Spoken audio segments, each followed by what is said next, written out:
اب آتے ہیں جناب مولانا فضل الرحمان صاحب کے حوالے سے ان کی ملاقاتیں ہو رہی ادھر سے پی ٹی آئی کے ساتھ, ادھر سے پیپلز پارٹی کے ساتھ, اور ابھی جناب فوزیہ وہاب کے صاحبزادے جناب میئر کراچی وہ ابھی دعویٰ کر رہے تھے کہ جناب ہمارے پاس نمبر پورے ہیں, مولانا ہم سے راضی ہیں, سب کچھ ہے, اور ہم جب چاہیں گے آئینی ترامیم کرا لیں گے. دوسری طرف عرفان صدیقی صاحب کا بھی کہنا ہے کہ اکتوبر کے پہلے یا دوسرے ہفتے میں یہ آئینی ترامیم کرا لی جائیں گی. لیکن مولانا فضل الرحمان صاحب کو جناب گزشتہ روز ان کی جو سینٹرل کمیٹی تھی ان کا اجلاس تھا, سب سے پہلے تو مولانا فضل الرحمان صاحب کو آئندہ 5 سالوں کے لیے جمعیت علماء اسلام فے گروپ کا امیر منتخب کر لیا گیا, مرکزی امیر منتخب ہوئے ہیں, اور ساتھ ہی مولانا عبدالغفور حیدری صاحب وہ جنرل سیکرٹری بنے.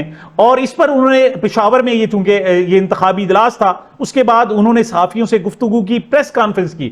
اس میں مولانا صاحب کا کہنا یہ تھا کہ یہ جو اس وقت موجودہ پارلیمنٹ ہے اس سے اتنی بڑی ترمیم کرانا یہ بذات خود ناانصافی ہے. کیوں؟ اس پر جناب مینڈیٹ نہ ہونے کے, اس پر مینڈیٹ چرانے کے اتنے بڑے بڑے الزامات ہیں کہ ان سے اگر آپ کوئی جناب اتنی بڑی آئینی ترامیم جس سے ٹوٹل ڈھانچہ تبدیل ہو جائے وہ مناسب نہیں ہوگا. ساتھ ہی مولانا صاحب نے یہ بھی کہا کہ آپ کسی شخص کے لیے جب آئینی ترامیم کراتے ہیں تو وہ ملک کو نقصان دیتی ہیں, اداروں کے لیے آئینی ترامیم ہو تو پھر وہ درست ہوتی ہیں. مطلب انہوں نے آگے تھوڑی سی گنجائش بھی نکال لی.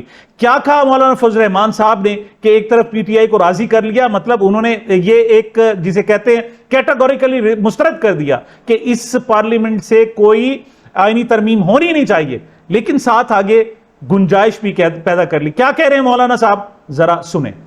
تو یہ پارلیمان تو اتنی بڑی ترمیم کا حقدار نہیں ہے, اس پارلیمان کا وہ مینڈیٹ نہیں ہے کہ وہ اتنا بڑا کام کر سکے. ہم سمجھتے ہیں کہ الیکشن ہو, حقیقی معنوں میں عوام کے صحیح نمائندے میدان میں آئیں, پارلیمنٹ پر عوام کا اعتماد ہونا چاہیے. اس جعلی قسم کے پارلیمنٹ سے اتنی بڑی آئینی ترمیم کرانا یہ بذات خود ایک ناانصافی ہے. تاہم ہم نے ایک بات کی ہے کہ ہم اگر پارلیمانی کردار بھی جاری رکھیں گے تو ہم نے ضرور پارلیمنٹ میں کچھ تجاویز دی ہیں. راولپنڈی سے پہلے تو بہت ساری گرفتاریاں ہیں, گزشتہ روز 66 تک لوگ تھے, اب 100 تک, اب جناب اور بھی زیادہ گرفتاریاں ہو رہی ہیں, اور جس وقت میں آپ سے بات کر رہا ہوں تو 6 مقدمات بھی اس حوالے سے درج ہو چکے ہیں. لیکن 2 گرفتاریوں کی میں آپ سے بات کرنا چاہوں گا.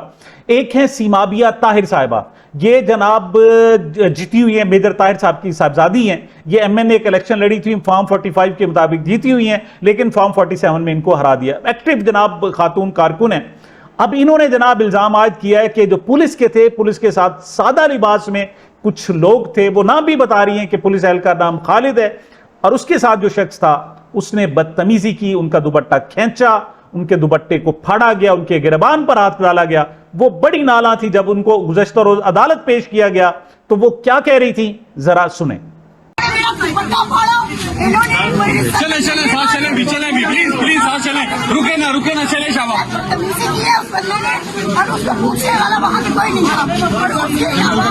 آپ کی ویڈیو ہے جس میں آوازیں ریکارڈ کی گئی ہیں آپ کے مارنے کی, اور اس کے علاوہ یہ کہ ان کے ساتھ نام پوش بندہ کا ایک سول ڈریس کا نام جس کے مجھے چلیں شاباش چلیں سر, تھینک یو, پلیز چلیں آگے. اب سیمابیہ طاہر کو جناب آپ ذہن میں رکھیں, ایک اور ایم پی ہے, سٹنگ ایم پی ہے, وہ فارم 45 اور 47 دونوں کے تحت جناب جیتے ہوئے ہیں پی ٹی آئی کے, تنویر اسلم راجہ صاحب, ان کو بھی گرفتار کیا گیا. اور افسوسناک صورتحال یہ کہ عدالت پیشی کے دوران جب ان کو پیش کیا جا رہا تھا تو ایک پولیس اہلکار نے ان کو تھپڑ مارا. یہ بڑی تضحیک ہے. صاف ظاہر ہے یہ آپ ارباب اختیار کے مرضی کے بغیر ایسا نہیں کر سکتے, ورنہ تو آپ کو یاد ہے کہ ایک شخص نے جناب ایک پارلیمنٹیرین نون لیگ کے بندے کو, ایم پی اے کو روک لیا تھا, اس پر جناب اس کی چڑھائی کر دی گئی تھی. یہاں تو باقاعدہ ایک تھپڑ مار لیا گیا. لیکن وہ جاتے ہوئے کیا کہہ رہے ہیں کہ یہ وقت ایک جیسا نہیں رہتا, وقت تبدیل ہوتا ہے, لیکن آج آپ ہم پر تھپڑ مارے ہو تو اسے یاد رکھنا یہ اچھا نہیں ہے. کیا کہہ رہے ہیں تنویر اسلم راجہ, لیکن پھر میں اس کے بعد آپ کو ایک وجہ بتاتا ہوں کہ یہ سب کچھ ہوا کیوں. یہ ذرا دیکھیں کہ تنویر اسلم راجہ ایم پی اے کیا کہہ رہے ہیں. یاد رکھی بچے, یاد رکھی تو یاد رکھی مار سکتے. اب جناب میں وجہ پر آتا ہوں. یہ جو گزشتہ روز راولپنڈی میں احتجاج تھا, اس میں بھی بہت سارے مطلب گورنمنٹ کی جو سب سے بڑا کام ہے وہ سازش کرنا ہے. اور دیکھیں کہ انہوں نے کتنا ظلم کیا کہ خیبر پختونخوا سے اتنا بڑا قافلہ تھا، ان کو روکا نہیں جا سکتا تھا، یہ ٹیئر گیس کرتے پھر بھی نہیں کر سکتے تھے، لیکن ان ظالموں نے کیا کیا، ایک دو پہاڑیوں کا جناب انتخاب کیا اور اس کے درمیان سے جب سڑک سے وہ قافلہ گزرنے لگا تو دونوں پہاڑیوں سے باقاعدہ شیلنگ کی گئی، ان پر ظلم کیا گیا، وہ ریپلائی نہیں کر سکتے تھے، وہ پتھراؤ نہیں کر سکتے تھے، کچھ بھی نہیں کر سکتے تھے، ان کے درمیان میں جناب آنسو گیس کے شیل اور زہریلے شیل گر رہے تھے اور وہ لاچار تھے۔ ایسا کبھی بھی نہیں کیا جاتا، لیکن یہ چونکہ پہلے سے تیار تھے، یہ کسی بھی سطح تک جا سکتے تھے۔ تو کل انہوں نے جناب اپنے سادہ کپڑوں میں لوگ باقاعدہ پی ٹی آئی کے کارکنوں میں گھسائے ہوئے تھے اور دوسری طرف سادہ کپڑوں میں لوگ پولیس کے ساتھ بھی تھے، یعنی وہ فائرنگ کر رہے تھے۔ ایون شیل بھی پھینکنا ہے تو یونیفارم میں بندہ وہ پھینکے گا نا، ایسا تو نہیں ہے جو سادہ کپڑوں میں وہ پھینک دے گا، وہ سادہ کپڑوں والے لوگ بھی پھینکتے رہے۔ تو گزشتہ روز جناب ان دونوں سیمابیہ طاہر جن کے ساتھ بدتمیزی ہوئی اور تنویر اسلم راجہ صاحب جن کے ساتھ پولیس نے بدتمیزی کی، در حقیقت انہوں نے گزشتہ روز دو سادہ لباس لوگ جو پی ٹی آئی میں شامل تھے اور غلیلے پکڑے ہوئے تھے ان کو باقاعدہ آئیڈینٹیفائی کر کے ان کو گرفتار کرا دیا، پکڑوا دیا، اور بعد میں پتا چلا کہ وہ تو یار لوگ ہیں۔ اب جب ایسی صورتحال ہو جائے تو پھر تو صاحب ذرا تشدد بنتا ہے۔ یہ کل کی میں ویڈیو دکھا رہا ہوں کہ جب یہ کون تھے غلیل والے، ان کی کس طریقے سے نشاندہی ہوئی، ذرا سنیں۔ ناظرین، اس ٹائم سمابیہ طاہر کے ساتھ کارکنان جو آئے تھے اور ہمارے ایم پی ایز بھی یہاں پہ موجود ہیں، تنویر اسلم راجہ صاحب اور سمابیہ طاہر اس ٹائم یہاں پہ ان کے ساتھ سر، یہ غلیلوں والا بندہ پتہ کریں کون ہے، ان کے پاس غلیلے ہیں اور یہ پی ٹی آئی کے ورکرز کے بیچ میں آ کے غلیلے استعمال کر رہے ہیں، اور کل پرچے ہوں گے تو پی ٹی آئی کے لوگوں کے اوپر پرچے ہوں گے اور ہمارے اوپر غلیلوں کے پرچے دیے جائیں گے۔ یہ اتنے بے شرم اور بے حیا لوگ ہیں کہ یہ بغیر وردی کے ماسک پہن کے پولیس کے بیچ میں آ کے کارروائیاں ڈالتے ہیں، بے شرم بے حیا، یہ ملک کے غدار ہیں۔ میں نے گزشتہ روز کے ویلاگ میں آپ کو بتایا تھا کہ شہباز شریف صاحب جب اقوام متحدہ کی جناب خطاب کرنے کے لیے گئے ہیں تو انہوں نے اپنی طرف سے جناب لچ ٹل دیا، کیا کہ انہوں نے کہہ دیا کہ جو آزاد کشمیر کی طرف دیکھے گا اور لائن کراس کر آیا اور اس نے آزاد کشمیر پر قبضہ کرنے کی کوشش کی تو ہم سخت جواب دیں گے۔ مطلب اس طرح کون کہتا ہے؟ یعنی جو متنازع علاقہ ہے وہ مقبوضہ کشمیر ہے جسے انڈین آکوپائیڈ کشمیر کہتے ہیں، پاکستان آکوپائیڈ کشمیر کا تو کوئی تنازع نہیں ہے، لیکن جسے کہتے ہیں نا آ بیل مجھے مار، اور ایسے ہوا ہے جناب۔ کل انہوں نے خطاب کی اب 2-3 دن پہلے کہ جناب ہم آزاد کشمیر پر کسی کو قبضہ نہیں کرنے دیں گے، اور آج انڈین فارن منسٹر، انڈین وزیر خارجہ جے شنکر نے جب خطاب کیا تو انہوں نے کہا جی ہمارا جو تنازع صرف 2 معاملات ہے، جو مقبوضہ کشمیر ہے، انڈین آکوپائیڈ کشمیر ہے، اس کا کوئی نہیں مسئلہ، یہ پاکستان کے زیر قبضہ جو کشمیر ہے وہ جھگڑا ہے ان علاقوں، بلکہ صرف اس پر نہیں، انہوں نے کہا جی مزید بھی علاقوں پر جناب انہوں نے پاکستان نے قبضہ کیا ہوا ہے، مطلب گلگت بلتستان کی طرف بھی ان کا اشارہ تھا۔ اور وہ کہتے ہیں دوسرا کہ جناب اس حوالے سے ہمیں ٹیررسٹ کے مسائل ہیں، اس حوالے سے اگرچہ جواب دیا وہاں جو پاکستان کے نمائندے تھے بڑا اچھا دیا، لیکن ہمارے وزیر اعظم صاحب کس حوالے سے اس حوالے سے کیا رول پلے کر رہے ہیں وہ سمجھ سے بالا تر ہے۔ وہاں جا کر فلسطین کی بات کرتے ہیں اور وہ کہتے ہیں واہ جی واہ ہمیں فلسطینیوں سے بڑا پیار ہے، جبکہ اصل صورتحال یہ ہے کہ یہاں فلسطین کا نام نہیں لینے دیتے، وہ احتجاج نہیں کرنے دیتے۔ گزشتہ روز ملک بھر میں جناب اتوار کو جماعت اسلامی والوں نے دیگر والوں نے مختلف حوالوں سے جناب احتجاج تھا، انہی میں ایک احتجاج یہ بھی تھا کہ فلسطین کے لیے غزہ سے مارچ تھا اسلام آباد میں، اور اسلام آباد میں آ کر انہوں نے سابق سینیٹر مشتاق احمد کو، ان کی اہلیہ طیبہ کو اور دیگر بہت سارے کارکنوں کو برے طریقے سے، یعنی جسے ہیومیلیٹنگ انداز ہے، دوسرے کی تذلیل کر کے ان کو گرفتار کیا گیا۔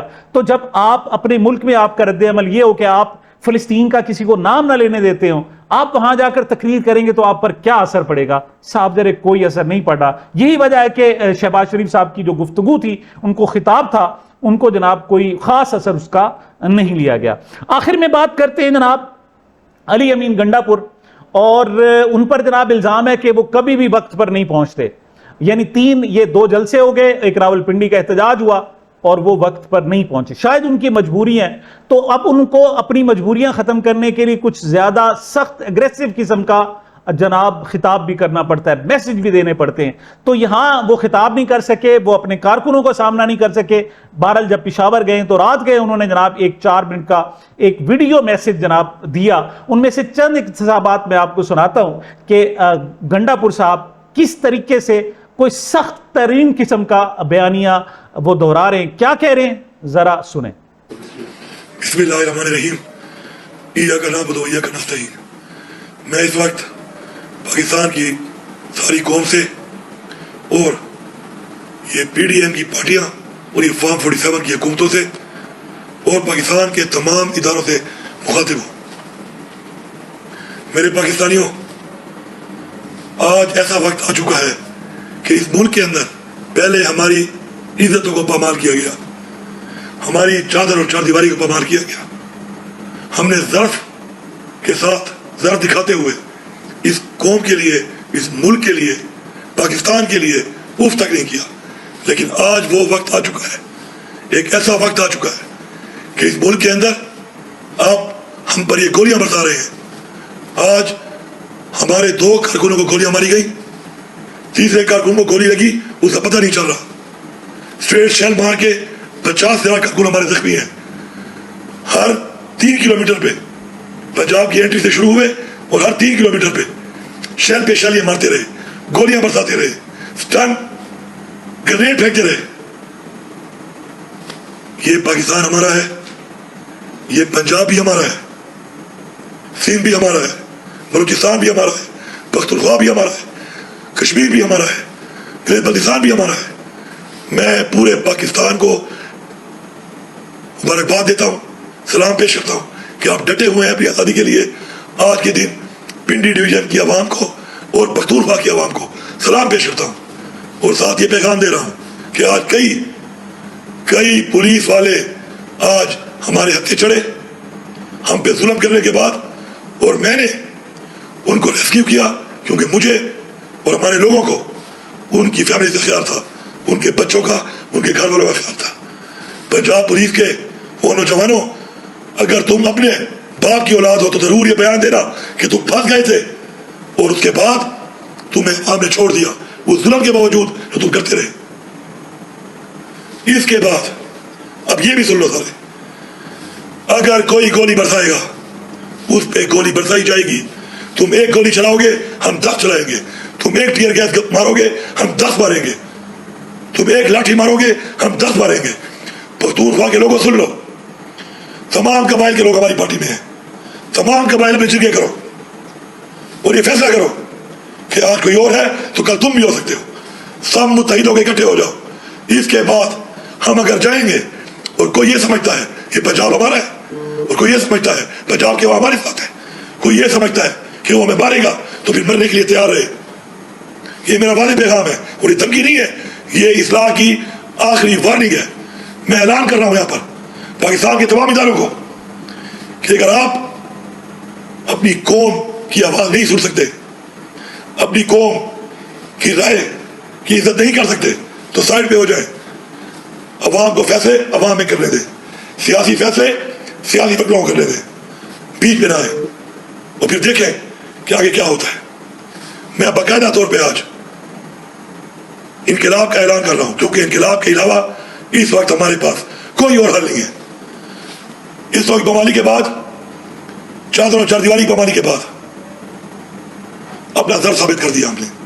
اب بس ہو گئی ہے، کوئی گولی چلائے گا تو گولی کھائے گا، پھر دیکھ لیں گے. اللہ نے ایک زندگی دی ہے اس کے ہاتھ پہ ہے، کسی کتنی لکھی ہے وہ فیصلہ اس سے کر رہا ہے. آپ سب کا بہت شکریہ.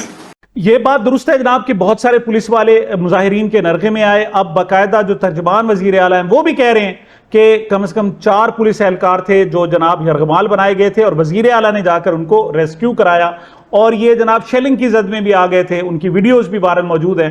ایک کو تو انہوں نے جناب ٹوائلٹ میں گھیر لیا، کچھ جناب لوگ تھے پولیس والے اور وہ وہاں موجود رہے. بہرحال اس طریقے سے ہونا نہیں چاہیے.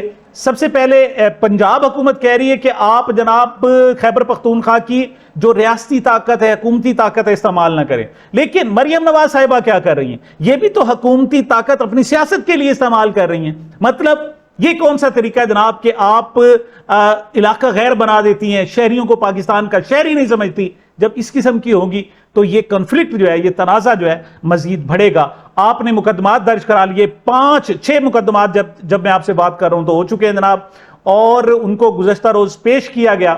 اب ان لوگوں کے چہرے دیکھیں کہ کس طریقے سے مسکرا رہے ہیں. جب لوگوں کو گرفتاری کا ڈر نہ رہے, لوگوں کو پولیس کا ڈر نہ رہے, بلکہ پولیس کو جناب وہ یرغمال بنانے لگے, تو پھر صاف ظاہر سمجھ لیں کہ آپ کی جناب جو دکانداری ہے گئی, آپ کی جو حکومت ہے وہ ہومیوپیتھک ہو گئی, وہ کسی کام کی نہیں ہے.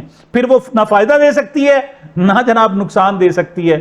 پھر آپ کچھ اور سوچو, اور خاص طور پر ایسی صورت میں کہ جب آپ فارم 47 کے ذریعے حکومت میں آئے ہو.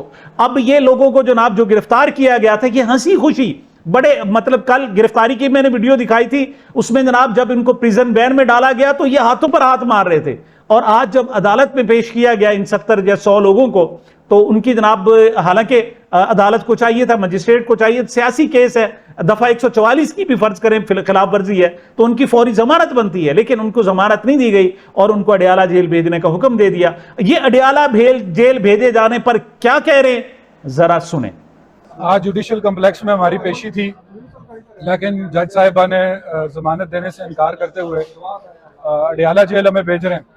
تو ہمارے لیے یہ اعزاز کی بات ہے کہ جہاں پہ ہمارے مرشد قید ہیں اسی اڈیالہ جیل میں ہمیں جو ہے نا بھیجا جائے گا. تو انشاءاللہ جو ہے اڈیالہ جیل میں رہیں گے اور بھرپور طریقے سے اس جدوجہد کو جاری رکھیں گے, اور انشاءاللہ وہاں پہ مرشد کے پاس ہم جا رہے ہیں, ہمارے حوصلے بلند ہیں, اور انشاءاللہ یہ جو حقیقی آزادی کی جدوجہد ہے یہ جدوجہد ہماری جاری رہے گی. جی جناب, جب یہ عالم ہو جائے کہ لوگ مسکراتے ہوئے جیلوں میں جائیں, مسکراتے ہوئے ہتھکڑیوں کا سامنا کریں, تو حکومت کو, حکمرانوں کو, اور خاص طور پر اس فورس کو بھی خوف زدہ ہونا چاہیے, ڈرنا چاہیے. یہ طویل نہیں ہو سکتا, یہ ظلم ہے اور بڑا شدت سے ظلم ہے, اور جتنا یہ شدت کے ساتھ ظلم ہے اتنا یہ جلد ختم ہوگا, یہ زیادہ عرصے رہ نہیں سکتا. سامعین, یہ میری اب تک کی گزارشات تھی. مجھے اپنے چینل کو اپنی محبتوں اور دعاؤں میں یاد رکھیے گا. ملتے ہیں چھوٹے سے وقفے کے بعد.